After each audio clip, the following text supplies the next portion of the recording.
This was in Mangalore, and she had come from Mysore with a few volunteers from Mysore. So in the morning when we went for the games, there were a few new people, and there was this one person who was everywhere, who was doing all these long frisbee throws with Sadhguru, who was in the ball game everywhere, who was pointedly bent upon getting Sadhguru out. Until then, nobody knew who she was. At the end of the program, Sadhguru introduced her to all of us as a Isha teacher. And that's the time she was working in a bank. She was so aligned to Sadhguru and always being around him. I remember how she shared about her marriage. When I asked Vijay, how did it all happen? She said that when she met Sadhguru, in that very first meet, we knew each other. That's it, and that's marriage for me.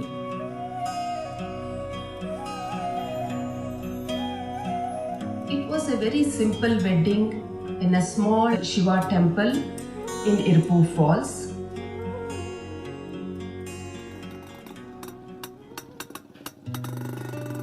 At that time, Sadhguru was, he was developing a farm. And everything that happened in the farm, she would know, she would be there whenever she could. He would spend half the month in his farm, another half the month he would teach a class, either in Hyderabad or in Mangalore or Coimbatore or Tirupur or one of these towns.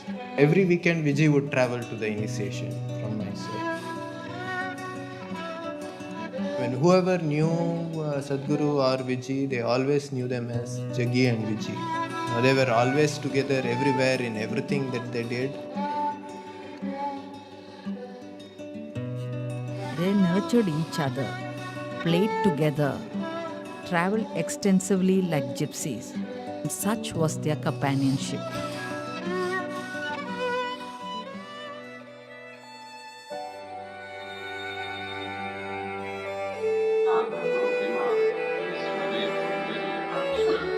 She did yoga only because it means something to me.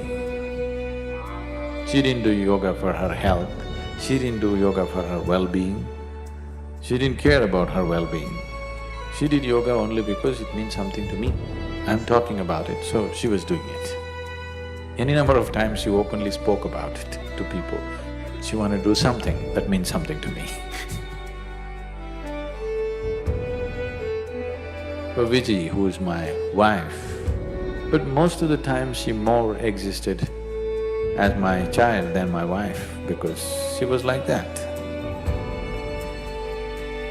But still we had a very engaging and engrossed kind of relationship all the time. She was like my shadow all the time, 12 years, she just was everywhere that I was. She organizes the yoga program, she goes around, works throughout the day, she does everything.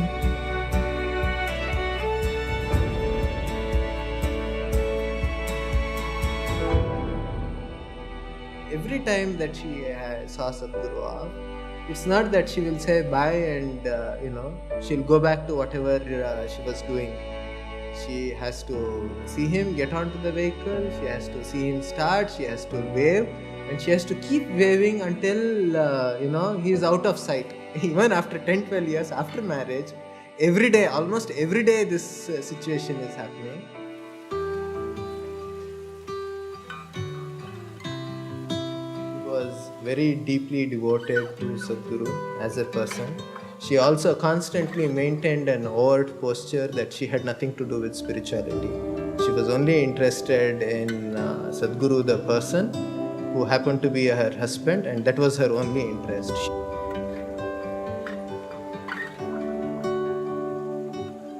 But one can't exist around Sadhguru unless in one way or the other one is deeply committed to one's own spiritual growth. Even though she said that she's not on the spiritual path, it's not for her and all that, I think constantly, right from the beginning, she couldn't help but to make progress on this path. Few moments and few incidents that I saw in Sadhguru. I mean, in my own life, these moments have had such deep impact. This must have happened with Vijay continuously in so many ways, which obviously had big impact.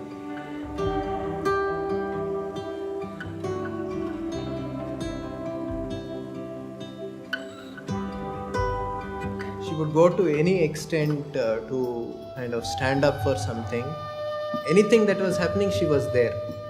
Not because Sadhguru was there and she had to be there as a wife and things like that. No, she felt it because she was also equally wanting that good things happen with people and people benefit from Sadhguru and make use of that.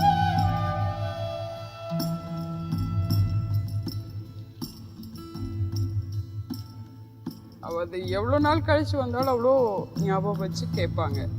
நீங்கள் வந்து பார்க்கலாம், அவர் வந்து பார்த்தார்ல, நீங்கள் ஏன் வரல அப்படிம்பாங்க. இங்கே எல்லாருக்கிட்டையும் இவங்கக்கிட்ட பழகணும், இவங்கக்கிட்ட பழகக்கூடாது அப்படி கிடையாது. ரொம்ப உரிமையோட இவ்வளோ அன்பாக இருப்பாங்க.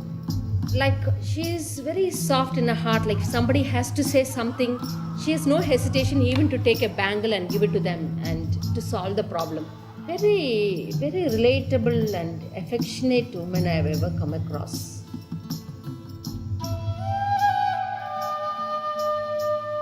Just like 3 days, 2 days before I had to go to school, I'd be like, Amma, I need to do homework, I need to do homework. The last 3 days, I'd be writing with my right hand, she'd be writing something else with her left hand just to make it seem like it was my work.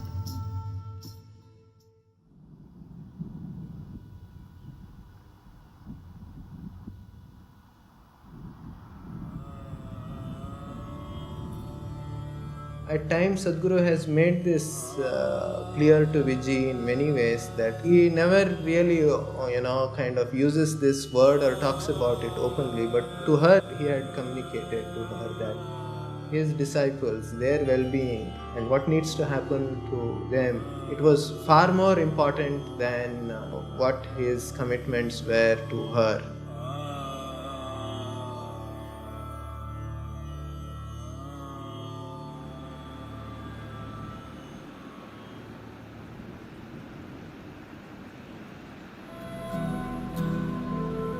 Swami Nirmalananda was somebody I knew for a long time. I have met him almost 20 years ago or more in a very strange kind of atmosphere, and ever since then, we've been little dallying with each other. 96 sometime early, we went to BR Hills, me and Vijay went there once. Radhe also was there at that time. We were talking to him and he said, next year, January, when the Uttarayana comes, I want to leave. I asked him why. He said, I've lived as a yogi, but I don't want to live as a rogi. I want to die as a yogi. He was asking me, I really not clear about how to live. He had built a small samadhi for himself. Will it work? What will happen? This and that. That's the first time I opened up to a completely different thing, and I spoke to him certain details about what is it that stops a person from living, what is it that makes a person live. Vijay was there, she was listening to all this and she burst out into tears and she cried and cried and cried. So I just ignored her and continued to speak to him. Then he was also weeping off and on and asking me questions and we went into great detail of many things which usually I've never spoken anywhere. We came down after meeting Nirmalananda, we just came, and just after that place, I parked and I knew she was in some kind of mood. I just stood on the road and it's an incredible view. So I just was standing on the road, Radhe was also playing around there. And she came and fell at my feet and said, I also want to do what he's doing. I was just trying to joke and try to sort of dismiss the whole thing. She was crying and she was saying, I want to go like him. I said, okay, are you willing to do the sadhana? You do it, let's see. I never thought she'll have the perseverance to stick on to it like forever. So I told her a few things, that you do these things, let me see how seriously you do. If things come up to that stage, we will see. From that day, she just went like, She was another person altogether. Suddenly, the last 8-9 months, she became all focused and like that. Just the way she was going, I saw she's going so intensely. And after 2-3 months, she even started talking confidently that she's going to leave in another… Then I tried to slow her down a little bit. And I said, what's the point now? All these 12 years of marriage, we were only traveling. Only now, just then, we had just had a place to live. She could call her own and cook and do things, which meant a lot to her, I knew. So I said, what is the hurry? And the girl is just 7 years old. I said, things are working out well for you also, why now? So she said, right now my inside is feeling absolutely beautiful and outside everybody is wonderful to me. This is the time I want to leave. I don't know how long I'll be able to maintain this. All my life I've been confused, feels everything. Right now I'm in a space where I want to be. I want to live like this. So many times in my own ways I tried to slow her down a little bit. The next December came, 96 December. Then we knew Nirmalananda will leave. From there we went on Karma Yatra. This is the final lap of Dhyanalinga consecration. So I wanted to clear up a few things for people involved, so I took them on a 6-7 state tour.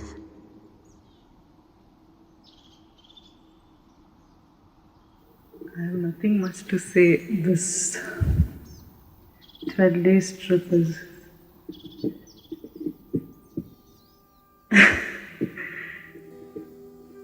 yeah, I certainly experienced tremendous energy, and I can say I've taken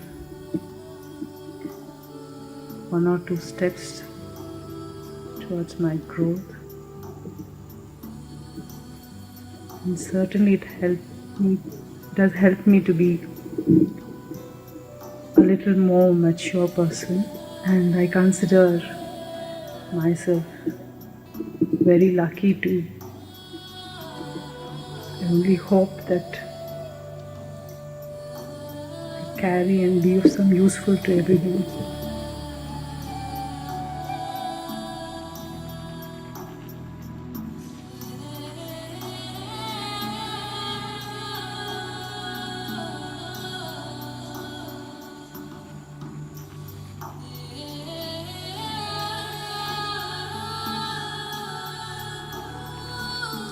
By now, after the Karma Yatra, she was all glowing like a full moon.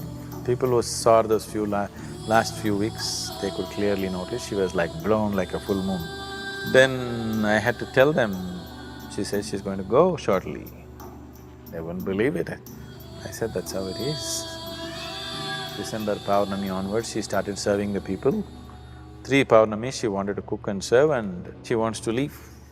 Then on 21st, we dropped Radhe at school. And that's when she was talking to Radhe already that I won't be there after some time.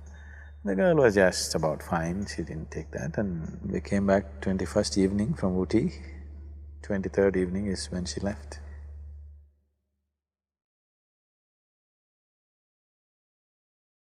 Around 8 in the morning, Sadhguru called me and asked me to be with Vijay because she was on a certain sadhana. And that whole day I was with her, meditating and doing several other activities.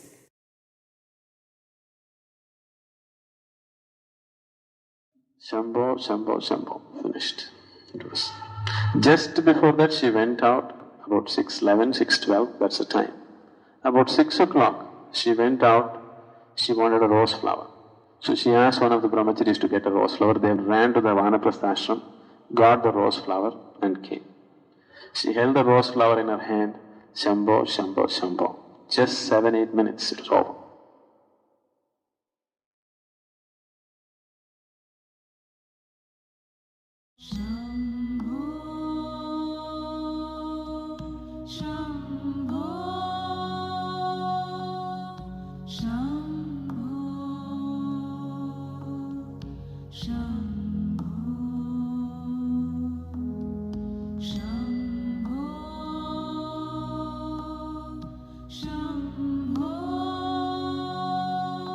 It was only after 3 days while sitting for a meditation, it really struck me that she had known this coming. It's like her Mahasamadhi is just a promise to me. So if you really, that's what you want, it's a possibility. Like if you're so intensely seeking something as an ultimate, you can attain it. But definitely Vijay's Mahasamadhi was a tremendous blow to my logical way of looking at life. அது மாதிரி யாருமே பார்க்கல அவங்க. But within அவ்வளோ தீர்வாக இருந்திருக்காங்க, தீவிரமாக இருந்திருக்காங்க. The Mahasamadhi, of course, proves something like that. What was not visible, what was not overtly visible to people's eyes, it's almost like something else worked on. Constantly something else was working with her, and all the time.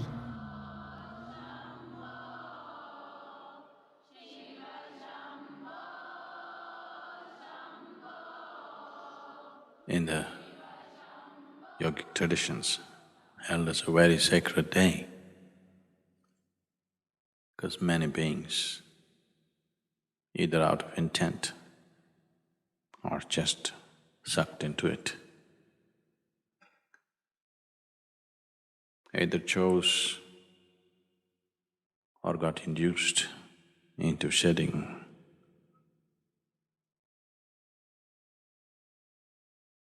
their physical bodies on this day consciously. So many have done this in this tradition. Even here at Isha, we witnessed a great event for Vijay, who had neither any sadhana behind her, nor did she have any great knowledge. With the simplicity of her emotion and the intensity of her focus towards what she wanted, this happened too effortlessly. The effortlessness which even accomplished yogis would go through a little bit of struggle to do such things. It happened too effortlessly. There are many ways to attain. Through pure energy or awareness or absolute selflessness or through devotion.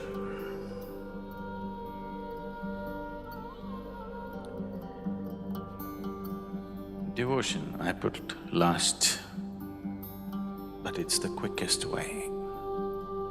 I put it last because the line between devotion and deception is so fine, a lot of people will miss it.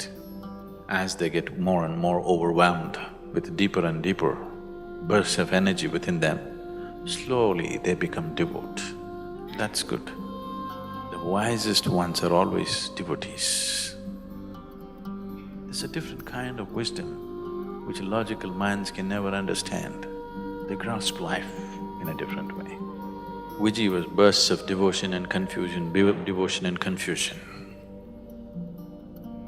When she held on to a devotional spell for long enough, she made it.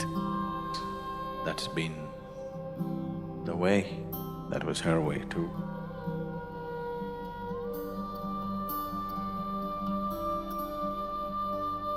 So 3 things that she would have been very happy and proud to see was the glorious way in which the Analinga consecration happened in spite of her absence at that time, and of course everything else that is happening with Isha. And the last, but for her it wouldn't have been the least, is that her daughter has become a young woman.